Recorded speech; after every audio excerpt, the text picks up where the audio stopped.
నమస్తే, నేను మీ వాసా లక్ష్మణ. సిరిసిల్ల అంటేనే నేతన్నల కార్మిక క్షేత్రం. మన సిరిసిల్లలో నేత కార్మికుల జీవన స్థితి రోజు రోజుకు దిగజారిపోతున్నది.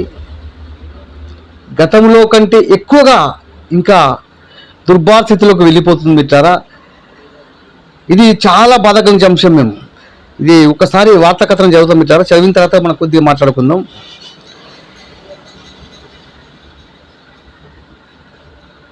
సడుగులెదిగిన సాంచెలు సిరిసిల్ల వస్త్ర పరిశ్రమకు గడ్డు పరిస్థితి.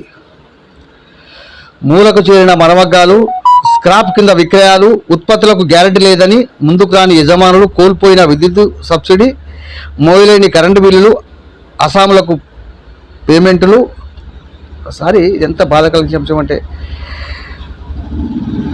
బతుకమ్మ చీరల ఆర్డర్ రాకపోవడంతో మరోవైపు పాలిస్టర్ పెట్టుకోట్టు. సరే, ఇదన్నీ ఒకసారి మనం మాట్లాడుకుందాం. ఇట్లా ఇది ఎంత బాధ కలిగించే మూలకు చేరిన మరమగ్గాలు, స్క్రాప్ కింద విక్రయాలు, ఉత్పత్తులకు గ్యారెంటీ లేదు, ముందుకు రాని యజమానులు, కోల్పోయిన విద్యుత్ సబ్సిడీ, మోయలేని కరెంటు బిల్లులు. ఒకసారి సిరిసిల్ల విషయంలో మిట్లారా గతంలో కూడా మనం చాలాసార్లు స్పందించినాము. అంటే ఇక్కడ ఏమైందంటే ఈ ప్రభుత్వం మారిన తర్వాత మొదటి దెబ్బ నేత కార్మికుల మీద వేసింది. మొదటి వేటు నేత కార్మికుల మీద వేసింది. వేయడంతో ఇలా ఈ కాంగ్రెస్ ప్రభుత్వం వచ్చిన అతి తక్కువ కాలంలో 4 నేత కార్మికులు ఉపాధి కరువు ఆత్మహత్య చేసుకున్నారు. ఆత్మహత్య చేసుకున్న తర్వాత ప్రభుత్వం చర్యలు తీసుకోవాల్సిన అవసరం ఖచ్చితంగా ఉంది.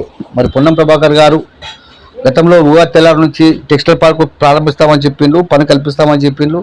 ఇక తుమ్మల నాగేశ్వరరావు గారు చెప్పిండ్రు, తెలంగాణ ప్రభుత్వం చెప్పింది. ఇవన్నీ కూడా ఉన్నాయి. ఒకటి నేను సిరిసిల్ల నేత కార్మికులకు చెప్తున్నా, ఏం చెప్తున్నా అంటే నష్టపోయి రోడ్డు మీద పడి బతకలేక ఎవడం కంటే తెగించి మీ బాధలు చెప్పుకోండి. ఈరోజు కూడా చాలామందికి ఫోన్ చేసిన గతంలో కూడా సిరిసిల్ల నేత కార్మికుల జీవనస్థితిని మనం చాలాసార్లు వారి పరిస్థితిని గత ప్రభుత్వాన్ని కూడా వినిపించడం జరిగింది. కానీ ఇప్పుడు వచ్చిన కాంగ్రెస్ ప్రభుత్వం చాలా కక్షపూరిత చర్య చేస్తుంది. ఇక్కడ వాసా లక్ష్మణ అనేవాడు కాంగ్రెస్ పార్టీకి వ్యతిరేకంగా మాట్లాడతలేడు. చాలామంది అంటారు వాసా కాంగ్రెస్తో అయితే ఏదైతే మనకిందే. నేను ప్రపంచ మానవాళికి నాగరికత నేర్పడిన నేతన్న ఇలా మీడకు ఉరితాడు పడుతున్నది.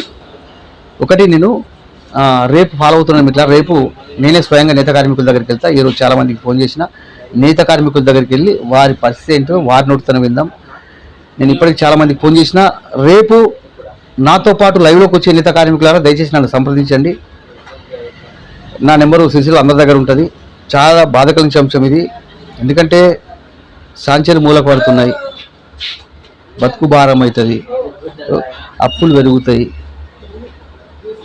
ఆర్థిక భారం, కుటుంబ కలహాలు, దానికి చావే పరిష్కారం అని నేత కార్మికులు ఇంకా నష్టపోయే ప్రమాదం ఉంది, కుటుంబాలు కుప్పకూలిపోయే ప్రమాదం ఉంది. కాబట్టి అంత జరగకముందే మనం ఖచ్చితంగా సిరిసిల్లకి వెళ్తున్నాం. సిరిసిల్లలో నేత కార్మికుల పరిస్థితి వారి నోటిన వినిపించి ప్రభుత్వాన్ని కదిలించి నేత కార్మికులు న్యాయం చేసేందుకు మనం ఒక అడుగు ముందుకెళ్తాం ఇచ్చారా.